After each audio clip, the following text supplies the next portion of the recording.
Good. All right.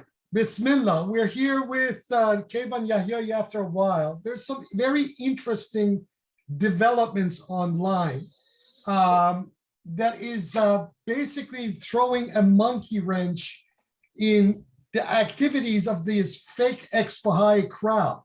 I had this guy come on the Bayan subreddit on Reddit today named Amber Radish, who's obviously one of these many trolls of Mr. Nasser Emtisali, aka Mirza John, sitting out of some troll farm in Delhi or who knows, somewhere in Bangladesh, whatever. But then I went and had a look on the ex-Baha'i thread after a very long time, and I realized that there are ex-Baha'is that are now beginning to realize that this whole thing with Dale Husband and Mirza John and that whole crowd of people on the ex-Baha'i subreddit is actually, they're realizing that this whole thing is a racket. Mr. Dale Husband has had a back and forth with some guy called Due Day 8 or Bright, who's basically told Dale Husband off. Although, I don't think this guy really understood what the conversation was about. But then immediately Mr. Mirza Jan, aka Nasser Emtisali, who is this moonlighter for the IRI in Delhi, it begins to just vigorously post on Azali and Bayani related stuff on the family of Sofa Azal, which is basically a tactic that I know very well from the Baha'is, is that these people are trying to kind of create very transparently, trying to create these divisions between the Bayanis, or try to, try to reach out to the Iranian Bayanis, not realizing that these people are basically with me, and not with them. But this was very interesting because when other people are beginning to basically spotlight the fact that Mirza John, Dale Husband, and that entire crowd of ex-Baha'i are fakes, that whole subreddit, as we have been saying for the last couple of years, are fakes. They begin to realize that all of a sudden, these people start to post a whole plethora of stuff on their own list about the Bayanis and the Azalis. I had nothing to do with this guy that had this exchange with Mr. Dale Husband. It's just that people have eyes to see, and contrary to the setups that these people put, people have eyes to see, and they can figure out 1 + 1 = 2 on their own. I don't know who this guy is, but this guy, Mr. Mirza John, and his little sidekick, and probably one of his own aliases, Amir Raj, some guy obviously out of some kind of a troll farm in India, got their response from me when it came in and on the religion of the Bayan subreddit. But I'll let you talk. Keyvan, go ahead. Okay, thank you. Right, I have a question actually. Let's begin with a question. Sure. If you don't mind. The nature of the Baha'i faith, including, their involvement in childbearing, and child rearing, childbearing and child rearing, makes them more apt, than other religions to be concerned with the existence of, future generations and kind of, the preservation of the planet, okay? On a broader scale, the Baha'is committed to a notion of Baha'is nature, Baha'is nature, claiming that the Baha'is are by definition closer to nature, whether attributing it to Baha'is or non-Baha'is nature or to the power structure of society, the Baha'is are close to the only nature the Baha'is are close to is the nature of the sewer. That's it's right. it's going to take a lot more for, than fancy gardens of hanging gardens of Babylon. Exactly. On top of Haifa to make these people, these cultists, to be genuine ecologists. They're not. They're not ecologists. Exactly. Baha'is nature, is claimed to tend to abstract and reduce everything to one key phrase, a cultic statement, if you like, that says murder to the sect, murder this descendant. While the Wahais masquerade to respect the integrity, complexity, and fragility of natural systems, another claim is that Baha'is are the most cooperative and non-hierarchical, while non-Baha'is, on the contrary, are predisposed to be competitive and hierarchical. It is claimed that many, for instance, many non-Baha'is networks and systems reflect the centralized control and hierarchy of a non-Baha'i society.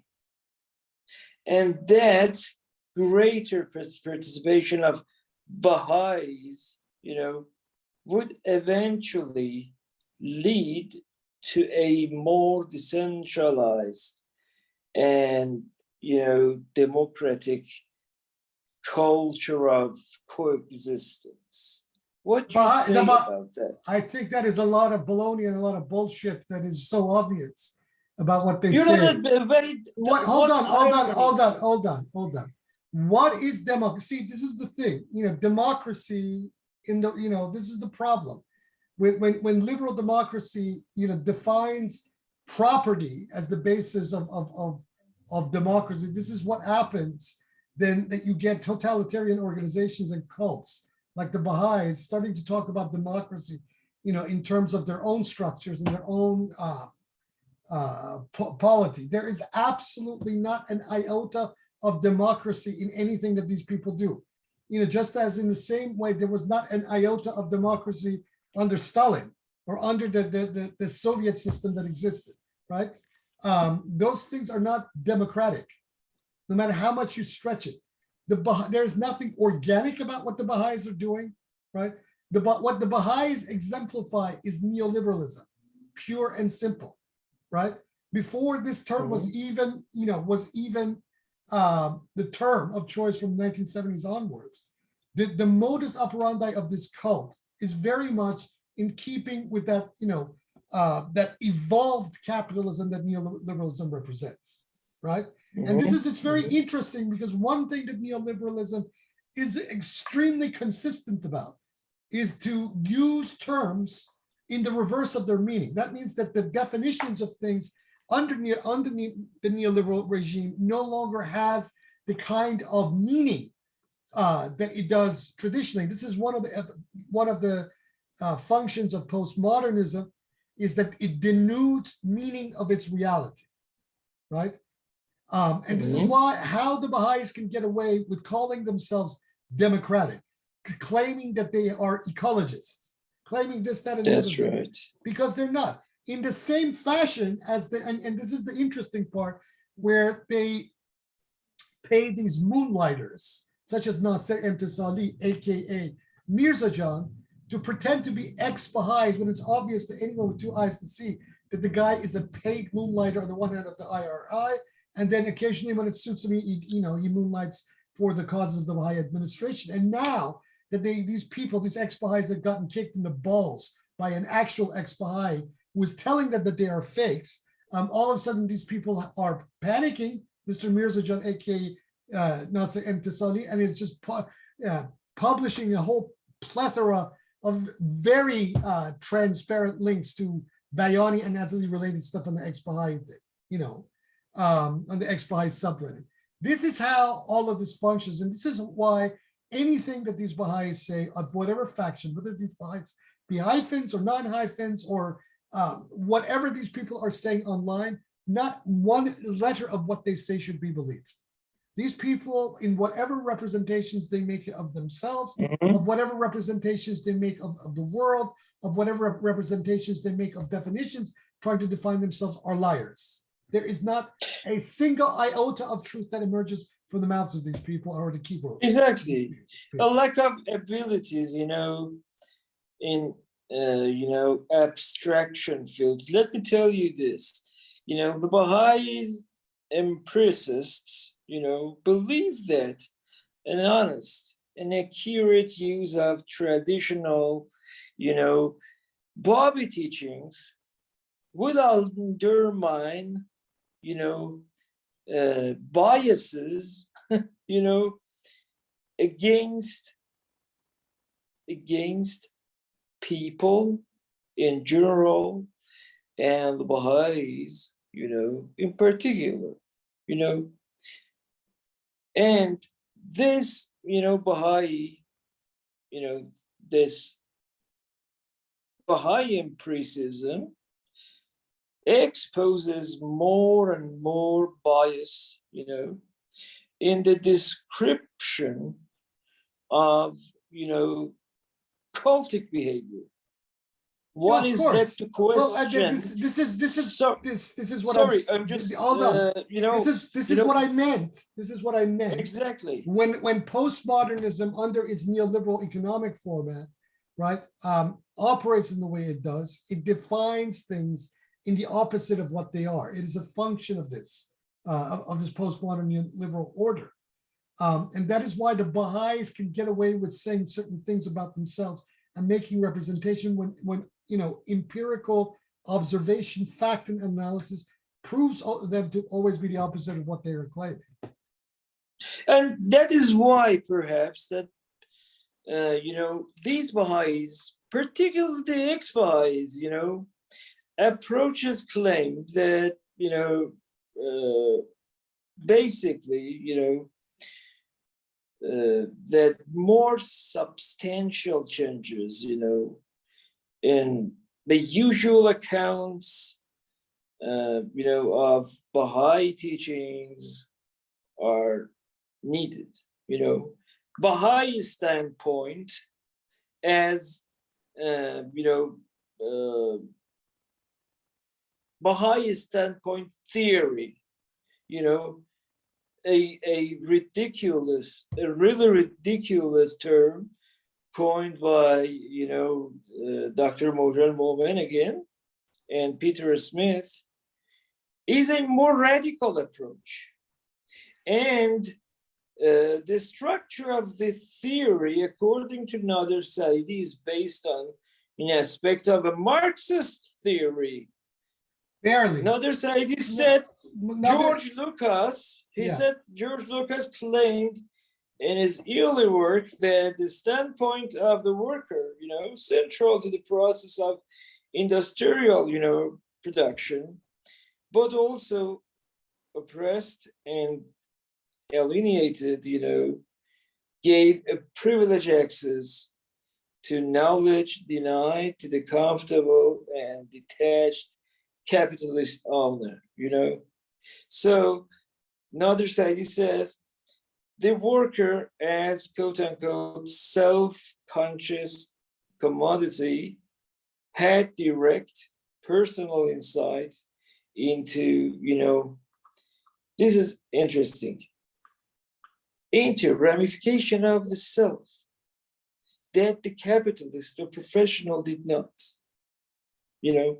Baha'i standpoint theory makes a similar claim for the position of Baha'is as central to society's reproduction. unlike other, religions and, If you afford that, spiritual. that is, if you are affording them the definition of religion, which I don't believe they are.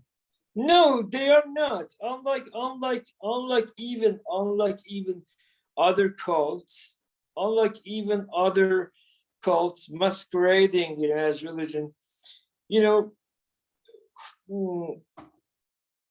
the cults that generally, take for granted and do not notice, the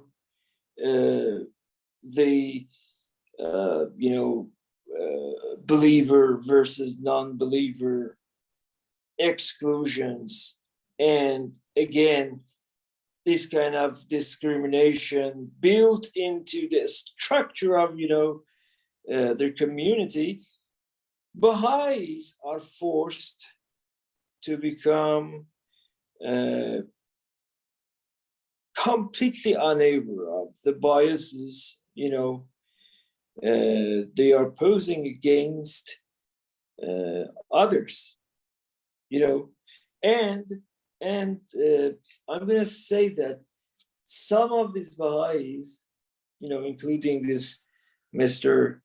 Mirza Aghajan, argue,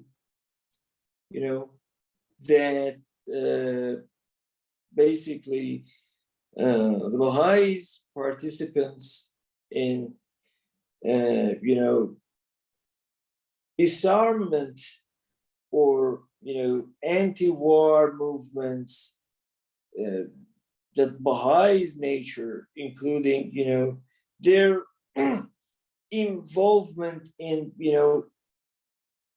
nearly almost every peacemaking and peace-seeking projects, is on board and pretty much obvious. He said, that Baha'i nature, is completely in accord to the statement that Baha'is, because one irony of the position holds that there is a Baha'is nature, and a non-Baha'is nature, is that it parallels, the claims of, as you said, the sociologists, right? The sociologists and other, those ones, those determinists, who use similar accounts to claim that Baha'is, are, well suited for our society, for today's society, because of the same characteristics that the Baha'is nature, theorists attribute to them. The difference is that the Baha'is nature theorists positively value, as the irrationality, and economicality of truth, and emotionality that has always been regarded as inferior, to the rest, rationality.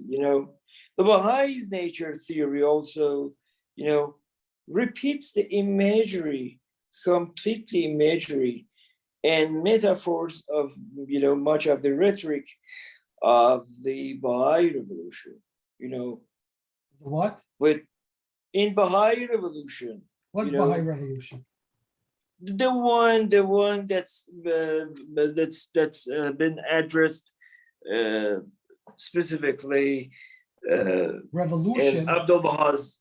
Yes, Abdul Baha's Abbas Effendi has talked a lot of baloney. What revolution? On what basis do you define anything that these people have done on a revolution? Exactly, but my point is, my point is that with philosophy, and sociology as quote unquote non-Baha'i knowledge, and nature as something exclusively Baha'i, and the relation of philosophers or sociologists to nature as that of for instance man to woman. That is anatomy, because they believe the anatomy of society is destiny. They claim that No, look, hold on. The Baha'is have a confused hodgepodge of things that they don't quite understand themselves. A lot of it coming from Bahaism, which itself comes from Shia theology and theosophy. And because of the schizophrenia of the Baha'i attitude towards the East and Shiism and Islam in general, what the Baha'is have ended up doing is to inhabit a contradictory landscape, a contradictory theological landscape where certain cutesy phrases, terminologies, and slogans takes the place of actual content, right? And this is what I'm saying. This is a function of this postmodern neoliberal cult, which exemplifies what these Baha'is By the way, speaking of postmodern, that again, little mountebank, famous charlatan, Dr. Feridun Rahman, he said, opposed to the theory of Baha'is nature, is a postmodernist Baha'i and some sort of anti-essentialist claim, that religion is socially constructed. Postmodernism, then here's the thing. See, this is the thing where these people want their cake and they eat it too. If religion is socially constructed, where from a certain point of view, one can say, sure, right? Notions of religion are constructed, socially constructed. But if you are claiming divinity to your founder or your presently existing tawquts, meaning your institutions, then this position that religion is socially constructed is a contradiction, not a paradox, to your claim to divinity, right? I have no problem in the proposition that says that notions of religiosity, notions of religion are socially constructed. This is exactly what the Bayan is saying, right? But divinity in itself, or divinity as such, is a separate matter. And this is where Mr. Feridun Bahman and his friends seem to be stumbling and not properly contextualizing their own argument. The thing is, like the Feridun Bahman himself and his, and his body, Abbas Amanat, both keep whinging, they keep whinging, protesting that, basically the personality characteristics that the society attributes to Baha'is, and to non-Baha'is do not reflect a real nature of Baha'is, but are, a byproduct of the society itself. And according to Abbas Amanat, this time, another feature of postmodernism is the denial of a unified identity of self and the world, which is the central, the Baha'i teachings, and so postmodernist Baha'is emphasizes the extent to which individuals, are identified with a number of groups. So wait a minute, just right there, what you just said, right? So basically, the postmodern Baha'i is a Baha'i in identity. A postmodern Baha'i is not really a believer in any Exactly. in any definition of what makes a believer, a moment, right? Which by the definition of the Bayan, or by the definition of the Imams, by the definition of the Quran, makes a believer on the basis of itqan and iqan, right? So perfection and certitude, the two pillars that make belief, true belief, possible, are absent in this definition of the postmodern Baha'i. Because the postmodern, so the postmodern Baha'i is essentially someone with an identity in the same fashion as, for example, a gay lesbian Baha'i, a gay lesbian activist is a gay lesbian person on the streets or elsewhere, or Black Lives Matter, etc. Right? So what the postmodern definition of Bahaism has done is actually, by its own hands, it has obviated the category Iman, right? Iman is a vacuous reality to this postmodern Baha'i, because it's and exactly, right? Sorry. You just said Iran, right? You just mentioned Iran. Yeah. Well, Baha'is, again, as they claim this, dual claim, are not simply Baha'is, but Baha'is of a certain class. Yes, bourgeois, middle class, property, the Davos. This is the thing. There's a lot of Davos. But the thing is, the thing is, because of this Baha'i essence, cannot be used to characterize, a Baha'is social place. They said, an example of, such a Iman, Iran, or nature, culture, this hybrid, and its resonance in both, religiosity and reformism. You don't even have to go that far, right? The formula is even simpler like that, right? When you have, I know. When you hold on, let me finish. Let me finish. Okay, when the Baha'is, right, are entering a contradiction in their own notions of what constitute belief, right?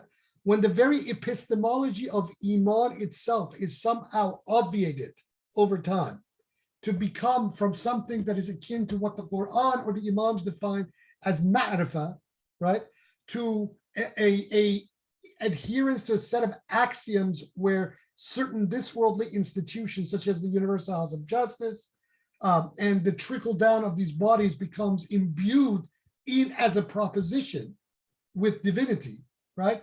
It is only a short step from that to where you have the postmodern Baha'i package, where identity, it is not belief, it is not Iman in the sense that we have in classical theology that is an issue. It is identity, right? Exactly. And it's not identity in the sense of even what the theosophical language of Sufism or Islamic philosophy talks about in terms of ittihad, right? There's no ittihad. There's no identity. There's no unity. There's no union, right? This is a very made up identity, right? It's like they're insisting that it's postmodern. So its own axioms are fluid and change over time. Ergo, we have from one era to the next a negotiation of very key doctrines of Bahaism, such as about 20, 30 years ago, these people were convinced that by the year 2000, there would be the lesser peace. The year 2000 came and went, and the lesser peace didn't happen, right? So now they have gone into back to the drawing board since that time, basically trying to hide away all the statements that their institutions made leading up to the year 2000, making these pronouncements that the lesser peace and entry by troops was just around the corner, right? When this didn't happen, the way that they justified it is that, okay, let's pour all our funds and monies into finishing this quote unquote buildings on top of Mount Carmel, which they did very speedily, right? But because they believe that by virtue of the building of this thing, which would have been complete by the year 2000, spiritual forces would be unleashed on the planet that would create the conditions for entry by troops. None of this happened. Instead, what these Baha'i structures on Mount Carmel ended up becoming was becoming a tourist destination, benefiting the coffers of the Israeli tourism industry. So then they have to basically shift the goalpost again and reinvent this identity. See, identity is something that under the neoliberal epistemology of postmodernism can be continually renegotiated and reformulated and rebuilt again and again and again. So, you know, the shifting of goalposts, as we see these Baha'is doing from one generation to the next, is not that difficult, because the very axiom by which they're operating is based on it, right? It is not progressive revelation. It is basically a recrafting of the identity. You know, in a book called Abdul Bahad in the West, penned by a famous Baha'i pseudo scholar, Negar Muttahide. Yeah, real disappointment. Real disappointment. Exactly. We read this quote: the popularity of Baha'i, the Baha'i performances, or society, show the popular fascination with the Baha'i teachings. She further adds that, for instance, Baha'i imagery, has a spread in advertisements for telecommunications and computer software, and she at the end of the day comes to the conclusion, stating that the New Age, Baha'i believers actually, shall we say, those Baha'i preachers, busy doing some missionary, and NASA scientists are shown to share certain mythic and quasi-religious attitudes, to society. They claimed objective detachment and impersonality of,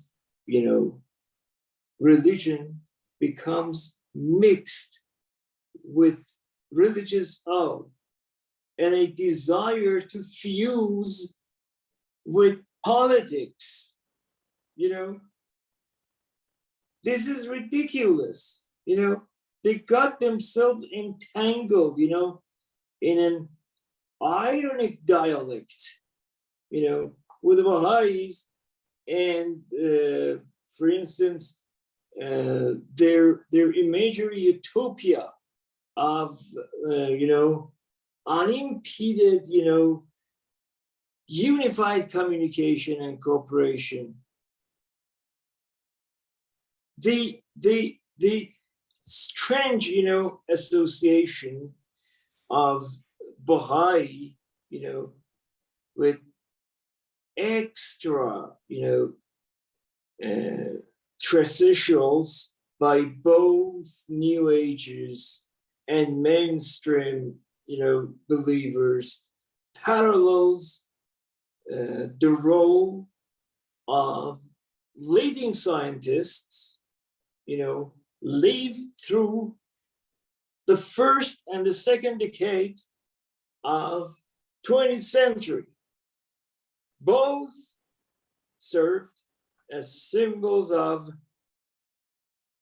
nature and as agents of exploration.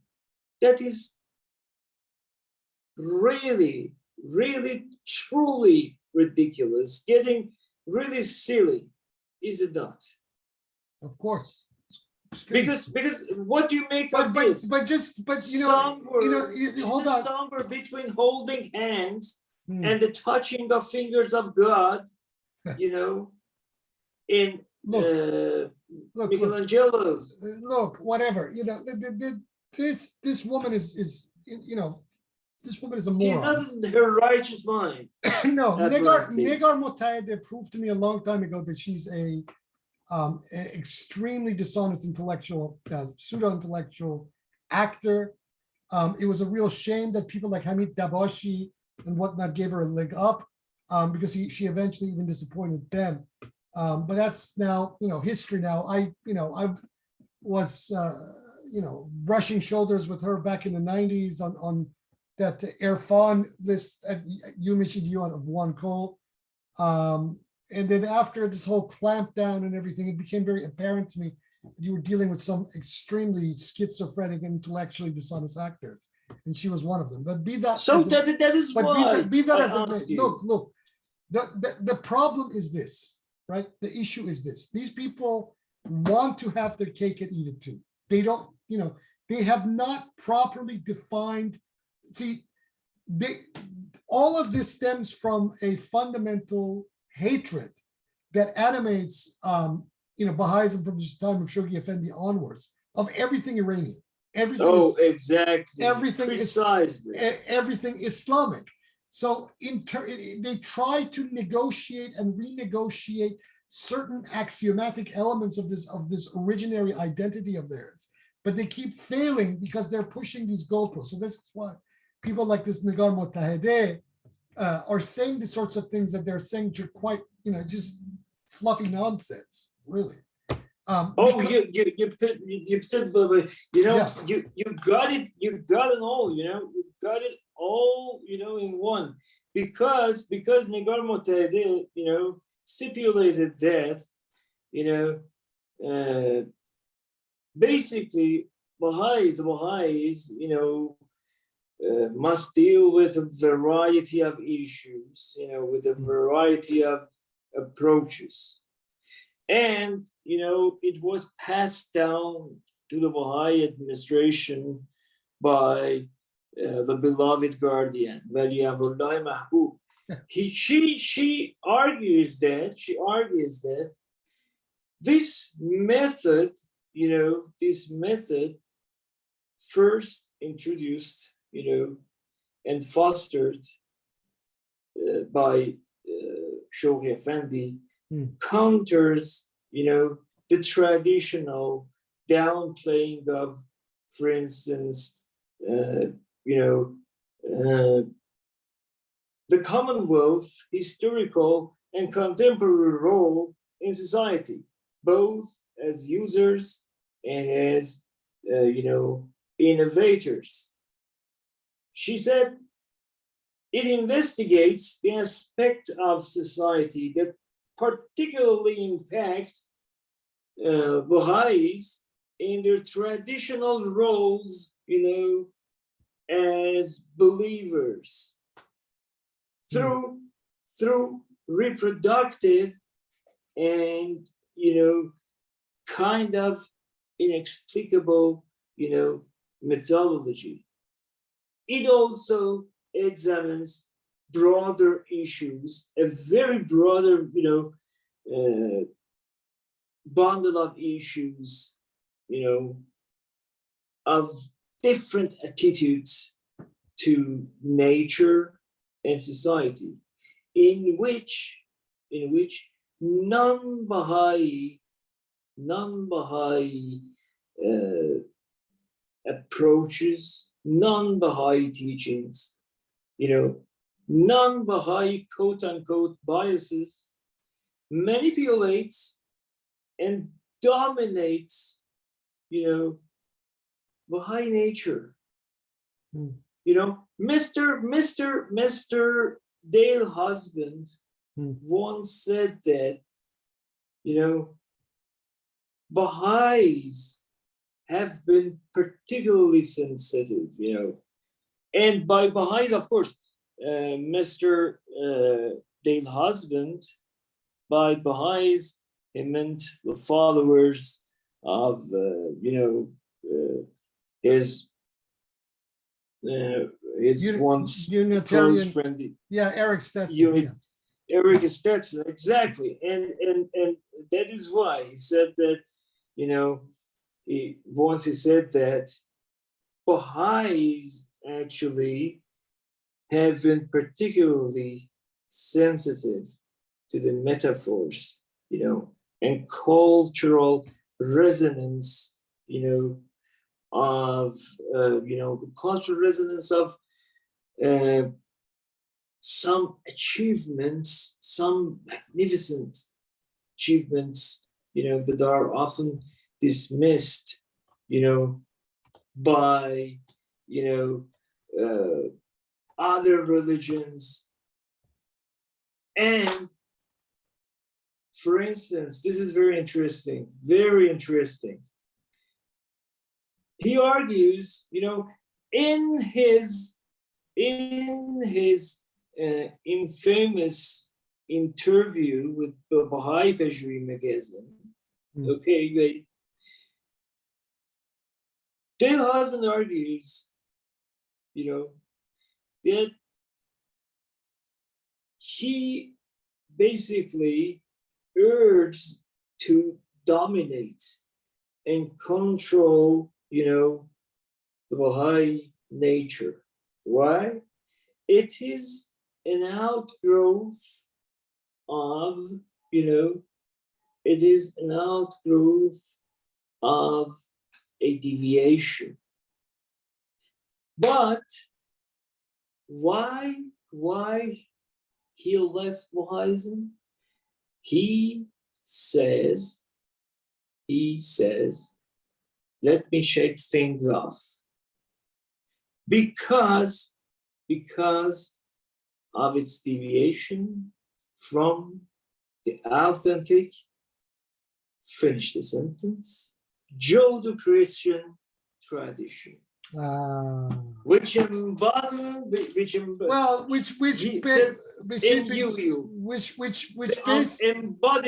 yeah, which this liberal bourgeois fabrication of Americans, it is quintessentially an American thing, this Unitarian Universalism, this Baha'i, this Western Baha'ism, he has a love-hate relationship with it, obviously. His white sensibility coming from a Southern Baptist background, he cannot quite reconcile himself to certain things, so he is repelled by it. See, this is the thing. Dale Husband represents the classic white racist, liberal racist, who on the one hand is both attracted and repelled by this thing. And Bahaism has attracted a lot of these types into its fold. I would say Eric Stetson himself was one of these at the beginning, right? Because on the one hand, the Baha'i shtick tries to promote this thing as a Western liberal, appealing to the values of the white man himself, right? Then they enter and they see that there are certain contradictions, not even on the level of beliefs and ideology, because you have corporate structures in the United States and elsewhere, just the base way the companies and corporations structure themselves that are far more authoritarian than the Baha'i cult is.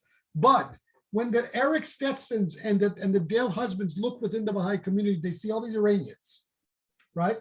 They see all these African Americans. They see all these Latinos. Oh yes. And let me finish the thought.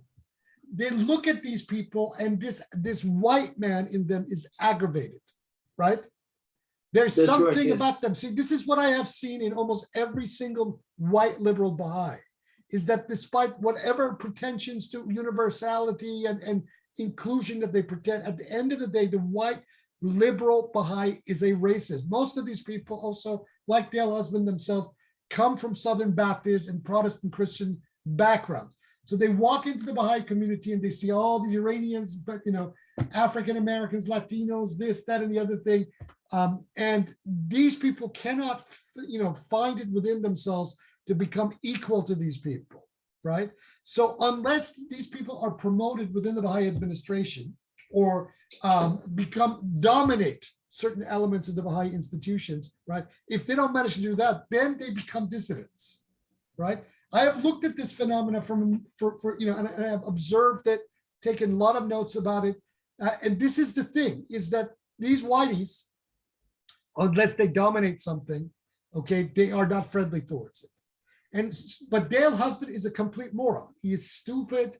He has no finesse. He has no politics. Decorum would make a terrible lawyer, right? So he's not promoted within this organization. And because he's not promoted within this organization, his sense of criticism towards this thing is accentuated, is augmented, is magnified. He cannot become one with these Iranians, right? He cannot become one with these African Americans or Latinos or Native Americans, whatnot. So what does he do after 2 years, 2 freaking years, which is nothing? He becomes a dissident and becomes a critic of the Baha'i faith. On what basis? on the basis of the narrative of Shoghi Effendi. That is completely. That's very fishy. Well, it's also very transparent.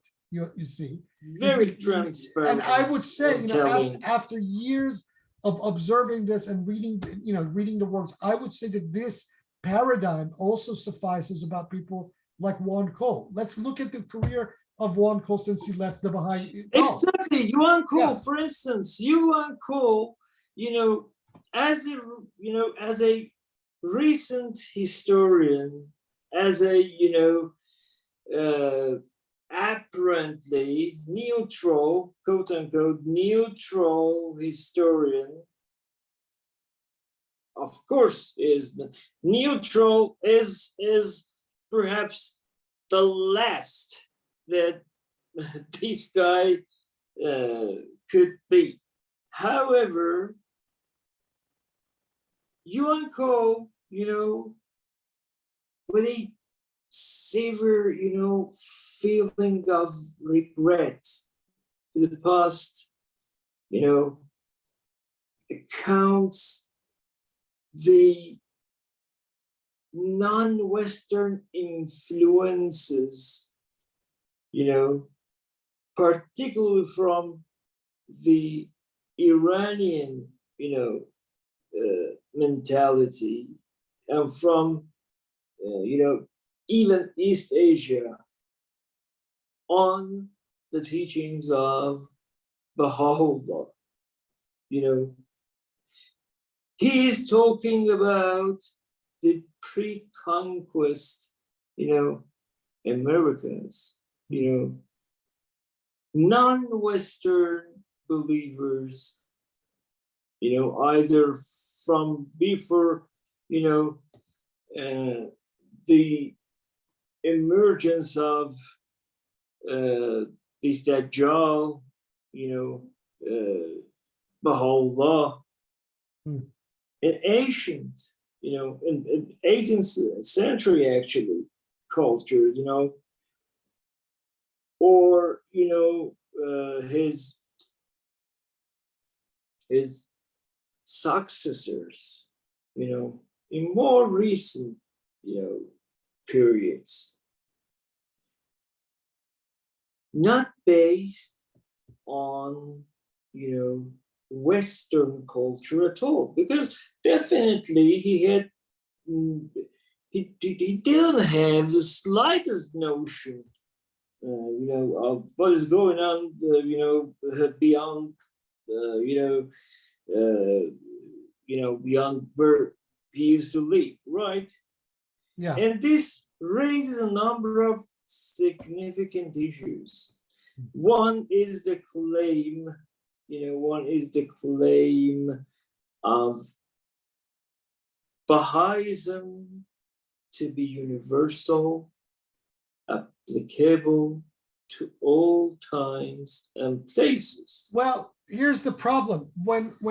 And see, when I realized this, it was actually quite disheartening, because I myself, until probably around early 2001, kind of thought along the same lines, until I began to interrogate some of the very assumptions, the axioms, the premises of this Western liberal perspective.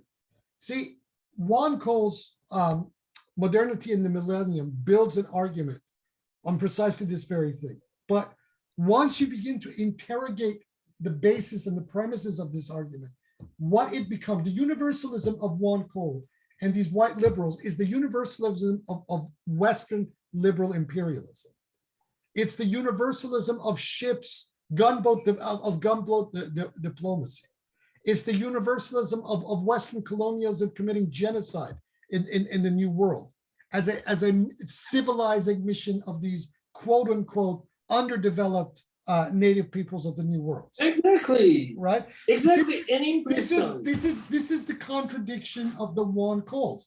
And see, this is Juan Cole. I remember very distinctly whenever Juan Cole back in the 90s would be challenged on his own list by certain people about the tenability of liberal democracy. There was even this one political scientist out of Harvard University, who was a Baha'i, who would challenge Cole repeatedly on his kind of Google-eyed liberal, taking Rousseau and these enlightened philosophers on face value. I mean, if say, for example, Joseph Massad had been writing back in the 90s, the stuff that he wrote over the last decade, such as his amazing book, Islam and Liberalism, Juan Cole would have had a cow at Joseph Massad, right? But Joseph Massad can very easily today, the Joseph Massad of today and the writings of Joseph Massad today can very easily, with blindfolds on, unpack the Juan Cole of the 1990s that was continually pushing this Western liberal Uber alles perspective, right? Right? Oh, yes. Which makes of Juan Cole, and see, this is the thing, when you go back and reread Juan Cole is a classic white civilizing imperialist. He is the face. Juan Cole is the face of the West. He is whereas certain scholars might put a frown on their faces, but Juan Cole epitomizes the kind of figure that Edward Said is talking about, right? Even more so than I would say even Edward Granville Brown, because Edward Granville Brown didn't want the involvement of his country and the British Empire in the Middle East. He spoke against the involvement of the British Empire in Iran and parts of the Middle East. But when you look at the Juan Cole of 2010 and 2011, the Juan Cole of that era is preaching for humanitarian intervention. Juan Cole was very much responsible as an advisor to the State Department of Hillary Clinton for the destruction of Libya. Juan Cole is responsible for igniting the policies that the State Department of Hillary Clinton pursued vis-a-vis Syria. So Juan Cole is very much responsible for the policies of the United States government that unleashed that mayhem on the Syrian people with the spawning of the Islamic State, ISIS, etc. That is Juan Cole, right? Let us not forget it. Libya is on his watch. Syria is on his watch. And then, Counterpunch revealed back in 2011 that he had been advising the Bush White House, the Bush II, George W. Bush's administration, via the CIA, right? So Juan Cole is the epitome of the Western liberal imperialist. He is the consummate white liberal racist. He is the, a white racist doesn't necessarily have to come with a Klan outfit. Malcolm X basically proved this in argument about, in his warnings about the white liberal. And see, this is the thing that I have been saying about not just the Juan Coles, but also the Dale husbands and the danger of the Dale husband. But these agents of the IRI, such as Mr. Nasser Emtisali, who think they're handling the Dale husbands and don't understand this. They don't understand that somewhere along the line, down the line, that someone like Dale husband can become a serious liability to the interests of Iran itself. But because the intelligence establishment of the Islamic Republic and the people who are handling Nasser Emtisali aka Mirza John, don't really get this, right? Right now, their strategy is to keep someone like Dale Husband, right, being handled by someone like Nasser Intisadi, because they think it gives them legitimacy and even the cover and smokescreen in what they're doing. Oh, yes. But they don't Yes, understand that these people are a liability, that at the end of the day, the Dale Husbands and those like them, the Eric Stetsons, etc., are sworn enemies to everything that people of the East are about. You know, Wade, I related, but perhaps even broader, very broader, note.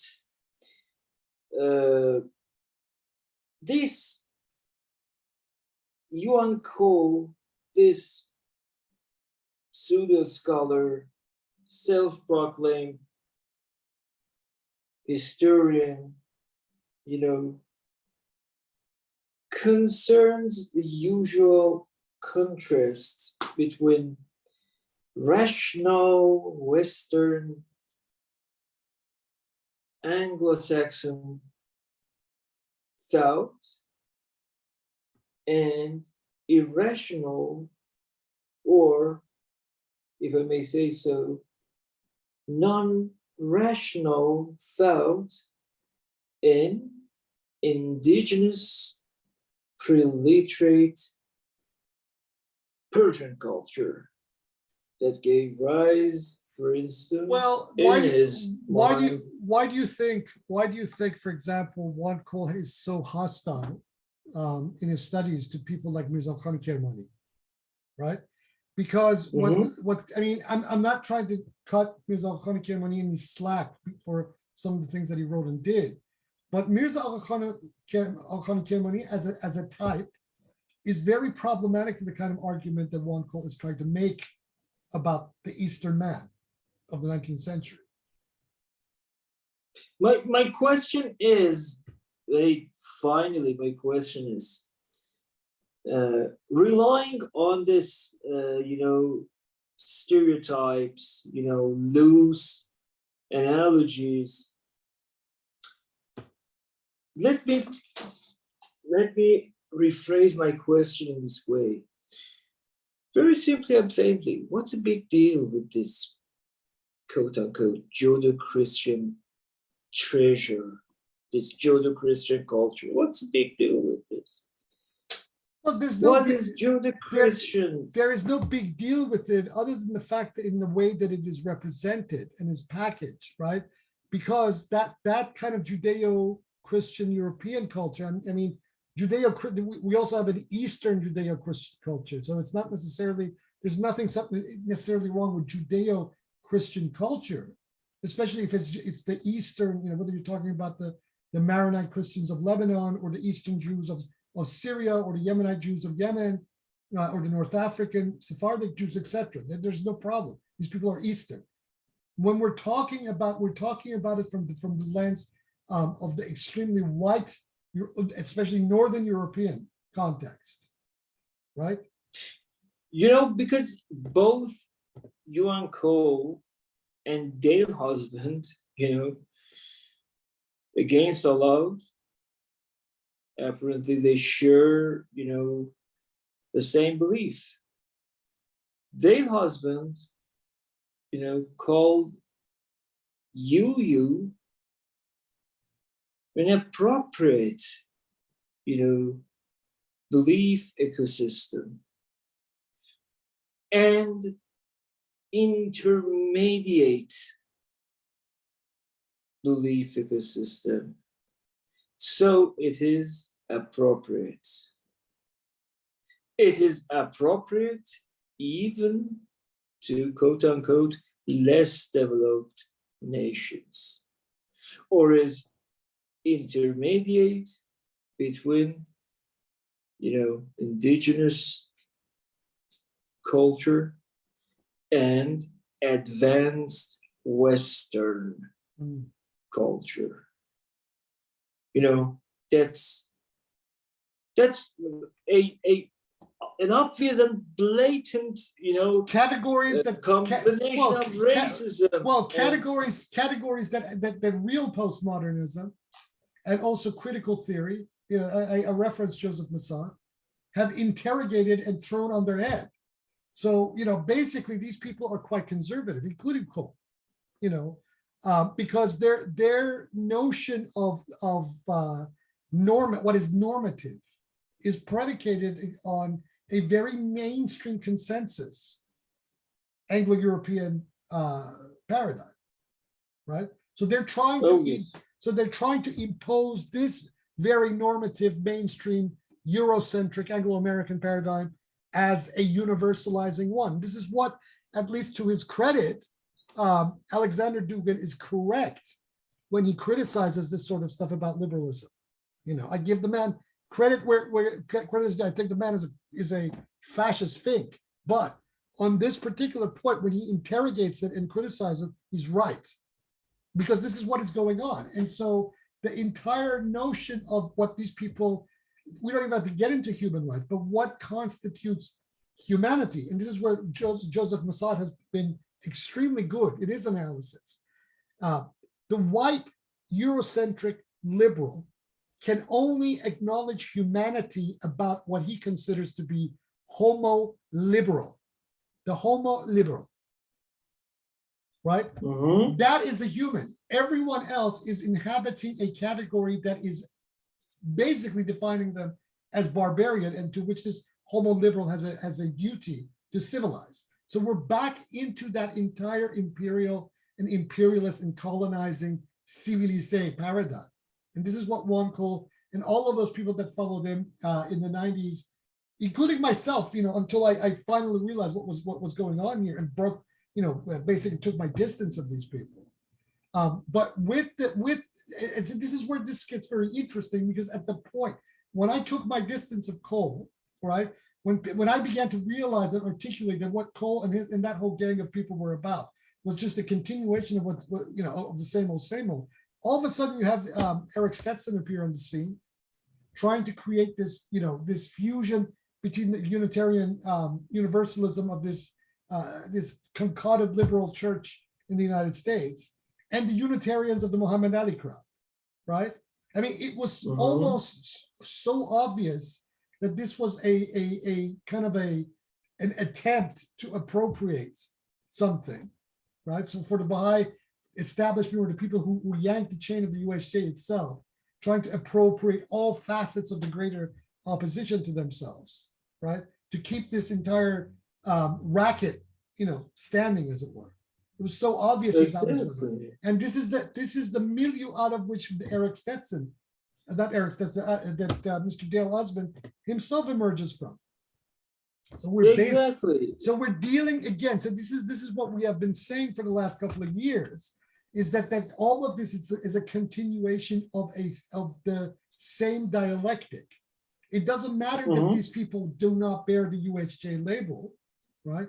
And I will say this about and these ex-Baha'i crowd, this Nasser Entesani, aka Mirza Jan, has proven this about himself time and time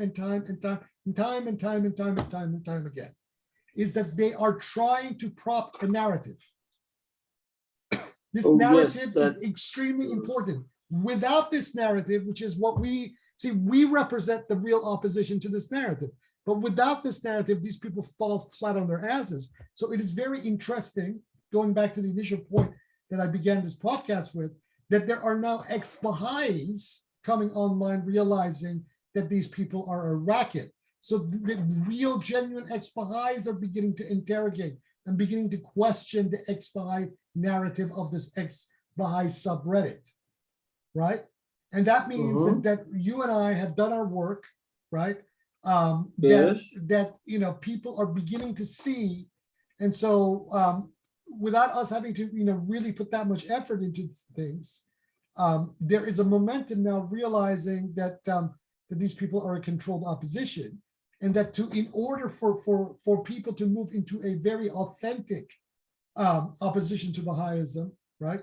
That means that they have to move away from the Eric Stetsons, from the Dale Husbands, from the Nasser Emtisalis, from the Juan Coles, from the Nagar Mutahidis, and that entire crowd, you know, and how Yes, they're defined. They have to move away from they it. subsided. And so, sort of, and that is why I continue to be such a threat to this establishment. yes, you know, right, one of the contrast between, you know, Bahaism, you know, and non-Baha'i traditions and, you know, religions is the contrast between, according to Abbas Amanat, the local nature of traditional or indigenous knowledge and the universal nature of Bahaism teachings, you know. Universalism.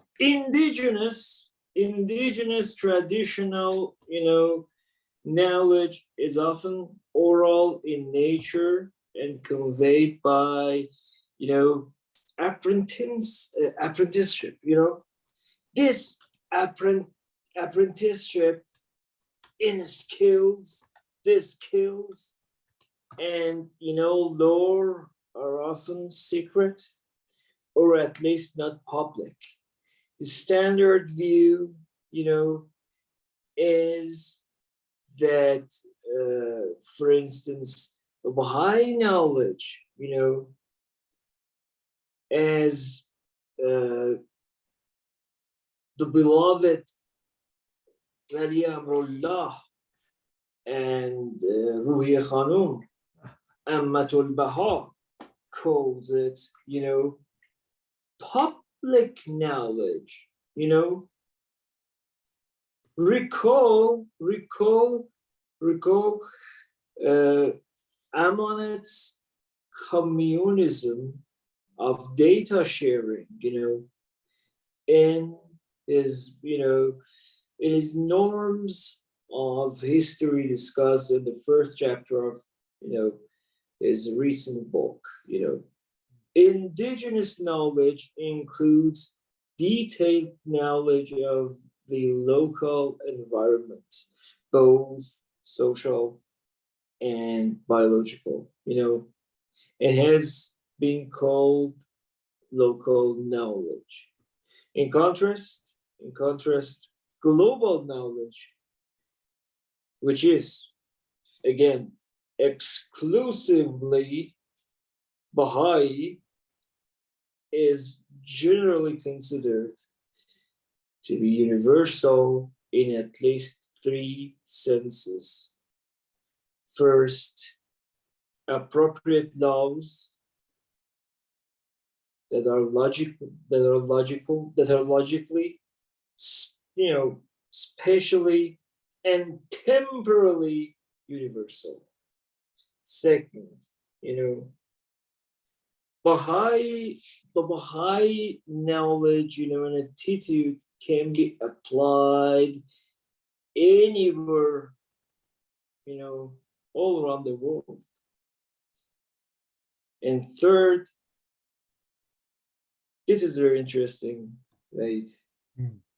Western base, basically, or Western interpretation of Baha'i teachings, you know, has, you know, a geographic universality of applicability, you know.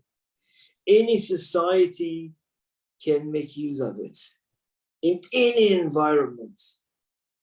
In contrast, non-Baha'i cultures, non-Baha'i systems, non-Baha'i, you know, knowledge and knowledge-based infrastructures, you know, according to Abbas Amanat and Freydun Bahman, both, you know, depend on locally handed down skills and on a particular local environmental situation. But I was kind of baffled and flabbergasted that nobody has ever, come forward to challenge, this stupid, quote unquote interdisciplinary, account of, Bahaism. What is Look, that? well, because I mean, look, no one takes it seriously outside of themselves. I mean, who do you expect to come and address this dog's breakfast, which incidentally is what I'm going to entitle this podcast. I actually, I had a conversation with Joseph Massad when he came to Europe in 2016, because I really wanted him to look at this. And he very surprisingly told me that he had, because apparently there had been individuals that were involved in attempts to get him fired from his job at Columbia University. And that he can't take this stuff serious. And I kind of urged on him, I said, look, these people are dangerous. He admitted, yes, they're dangerous.